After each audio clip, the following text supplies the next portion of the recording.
6 officers. 8 in the morning. A knock that shook the door. Porcha Woodruff came downstairs thinking something was wrong with a neighbor. Her 2 daughters, 6 and 12, were getting ready for school behind her. She opened the door. The officer said, "I have a warrant for your arrest." Woodruff looked at the officer. She pointed at her stomach. She was 8 months pregnant. "Are you kidding?" she said. "Carjacking? Do you see that I am 8 months pregnant?" Nobody looked at her stomach. They handcuffed her on the doorstep, in front of her daughters, and put her in a police car. The algorithm had spoken. What it said was wrong. And for 2 years, nobody who mattered was willing to admit it. Porcha Woodruff was 32 years old. She lived in Oak Park, a suburb of Detroit. She was in her 3rd trimester, days away from having her 3rd child. The morning of February 16, 2023, was a school morning, the ordinary kind, with lunches to pack and shoes to find. The warrant that brought 6 officers to her door came from an incident on January 29, 18 days earlier. A woman had robbed a man and stolen his car. The victim called Detroit police. A detective tracked down gas station surveillance footage from the scene. A woman appeared in the video, returning the victim's phone to the station attendant. The detective ran the footage through the Detroit Police Department's facial recognition system. The system returned a match, Porcha Woodruff. The match was wrong. The woman in the footage had not been visibly pregnant. The detective who prepared the warrant made no note of this in her report. She used an 8-year-old photo of Woodruff, from a 2015 arrest, rather than her current driver's license, which was available in the same database. She put that old photo into a 6-person lineup and showed it to the robbery victim. The victim picked Woodruff. In January, police had arrested a man driving the victim's stolen car. The detective never showed him a picture of Woodruff, never gave him the chance to confirm or deny she was involved. That step, which might have eliminated Woodruff before the warrant was signed, was skipped. The warrant was issued. The officers came. Facial recognition technology works by converting a face into a mathematical signature, a set of measurements and relationships between features, and comparing that signature against a database of known faces. The system returns a ranked list of potential matches, with a confidence score for each. What it does not do is confirm identity. It produces a lead, not a conclusion. That distinction matters. Because everything that happened to Porcha Woodruff can be traced back to a single moment in which the lead was treated as the conclusion, when the computer's suggestion became the investigation's answer, rather than its starting point. The National Institute of Standards and Technology had published data on this years before Woodruff's arrest. Facial recognition algorithms, tested across a wide range of systems, were significantly more likely to produce false matches for black women than for white men. In some tests, the error rate for black women was more than 10 times higher than for white men. This was not a secret. It was a government study, cited by researchers, civil liberties organizations, and police oversight bodies across the country. Detroit knew the technology had limitations. The department had policies about how facial recognition results were supposed to be used. They were supposed to be starting points for investigation, not grounds for an arrest by themselves. You needed corroborating evidence. You needed to rule out alternative suspects. You needed a thorough investigation before you put someone in handcuffs.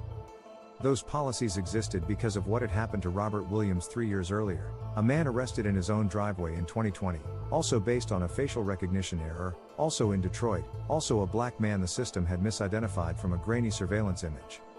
Detroit had settled that case for $300,000. It had rewritten its policies. It had required additional human oversight. None of that stopped what happened to Porcha Woodruff. When Woodruff was taken to the Detroit Detention Center, she told officers she was 8 months pregnant. She told them she had been nowhere near the robbery. She told them they had the wrong person. She asked them to check the warrant, to see whether the suspect they were looking for was visibly pregnant. Nobody checked. Woodruff spent 11 hours in jail. She had contractions. The stress of the arrest, the handcuffs, the cell, her body responded. She was released at 7 in the evening on a $100,000 personal bond. Her fiancé took her directly to a medical center. She was diagnosed with dehydration and a low heart rate. The contractions continued. Her daughters had watched her be arrested on the doorstep. A month later, on March 6, the Wayne County Prosecutor's Office dropped the charges, insufficient evidence. The carjacking victim had failed to appear for the preliminary hearing. The case collapsed. Woodruff filed a federal lawsuit against the city of Detroit and the detective who had signed the arrest warrant. The lawsuit alleged wrongful arrest, malicious prosecution, and a pattern of racial discrimination, noting that Woodruff was, according to the ACLU, the first woman known to be wrongfully arrested as a result of facial recognition technology, and at least the sixth person overall. All six, the ACLU reported, were black. Detroit's police chief initially denied that facial recognition was the primary cause of the arrest. He called the investigation poor work. He said policy had been violated when Woodruff's photo was placed in the lineup. He announced new policies. 2 captains would need to review any warrant that used a facial recognition match. Arrests could not be made based solely on a facial recognition result. These were acknowledgments wrapped in deflection. The system had produced the wrong answer. A detective had treated that wrong answer as a certainty. A pregnant woman had been taken to jail in front of her children. And the institutional response was to add a review layer, not to question why the system had been deployed this way to begin with. The new policies were the same policies that were supposed to have been in place already, following Robert Williams's case in 2020. Detroit had changed the rules after Williams. The rules hadn't changed the outcome. Woodruff's lawsuit went to federal court. The ACLU filed an amicus brief in December 2024 arguing that facial recognition results, and eyewitness identifications produced from lineups based on those results, cannot legally constitute probable cause for an arrest. The argument was that the technology's documented racial disparity, combined with the way it had been used in Detroit, created a systematic pattern of constitutional violations targeting black residents. On August 5, 2025, Judge Judith Levy dismissed the civil rights lawsuit against the detective who had signed the warrant. The judge said Woodruff's arrest and time in jail were troubling for many reasons. She acknowledged the wrongful arrest. She acknowledged the suffering. Then she ruled that the detective had not violated Woodruff's constitutional rights, because the detective, at the time she signed the warrant, had not been immediately aware of exculpatory evidence that would have ruled Woodruff out. The doctrine of qualified immunity, which shields government officials from personal liability unless they violated clearly established law, held. Woodruff's attorney said they were shocked by the decision. An appeal was being prepared. The city had offered to settle before the ruling. No agreement was reached. In a separate case, Detroit had paid $300,000 to Robert Williams, the man who had been wrongfully arrested in 2020 using the same technology. As part of that settlement, new rules were enacted. The rules changed how facial recognition results could be used. Woodruff's arrest happened under those new rules. The broader legal question the Woodruff case raised, and that the Williams settlement hadn't fully resolved, was whether facial recognition error, combined with inadequate investigation, constitutes a constitutional violation or merely a procedural failure. The distinction is critical. A procedural failure means, the detective didn't follow the rules, the department needs better training, the individual case is regrettable. A constitutional violation means, the pattern of how this technology is being used, against whom, and with what consequences, is a systemic civil rights problem that courts are obligated to address. The ACLU's argument in Woodruff's case was the latter.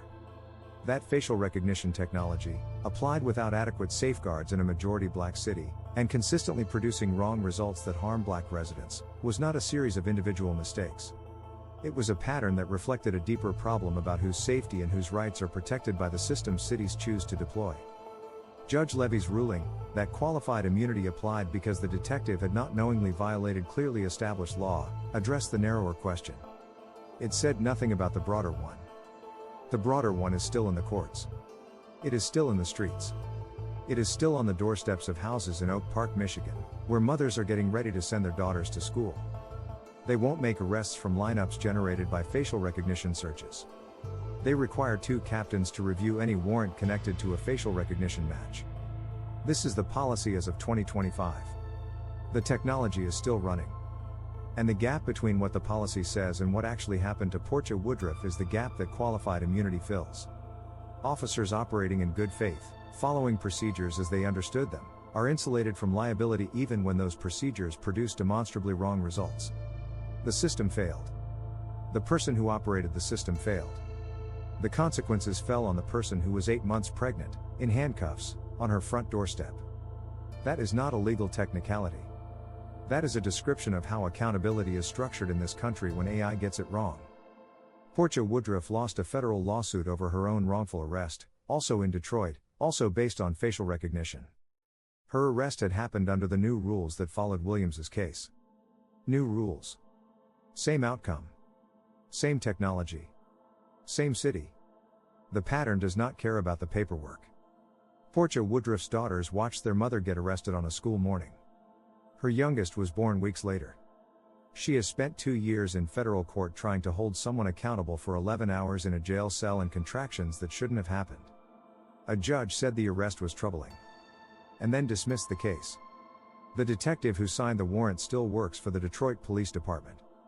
The facial recognition system that produced the wrong match is still in operation, under revised guidelines. The city that paid $300,000 to the man wrongfully arrested before Woodruff offered Woodruff a settlement and then watched a judge clear the officer responsible. 6 people wrongfully arrested by facial recognition technology in the United States. All 6 black. All 6 men or women who had committed no crime. Cases in Detroit, in New Jersey, in Louisiana, different cities, different departments, different algorithms. The first confirmed case, 2020. The most recent in this documented series, 2023. 3 years. 6 wrongful arrests. Different cities. Same technology. Same result. If this were a drug that caused serious harm in 6 out of 6 documented cases, it would not still be on the market. But facial recognition is not a drug with a regulatory approval process. It is a software license. The city buys it. The city decides how to use it. And when it fails, the city rewrites the policies and keeps buying it. Porcha Woodruff was one of those 6. The first woman. She was 8 months pregnant. She told the officers who arrested her exactly who she was and exactly why they had the wrong person. Nobody listened. Because the computer had already spoken. At what point does a pattern stop being a series of mistakes and start being a policy? The algorithm doesn't answer that question. Neither, so far, has the court. If you think more people need to hear this story, share it. And subscribe, because this isn't the last time AI changes someone's life.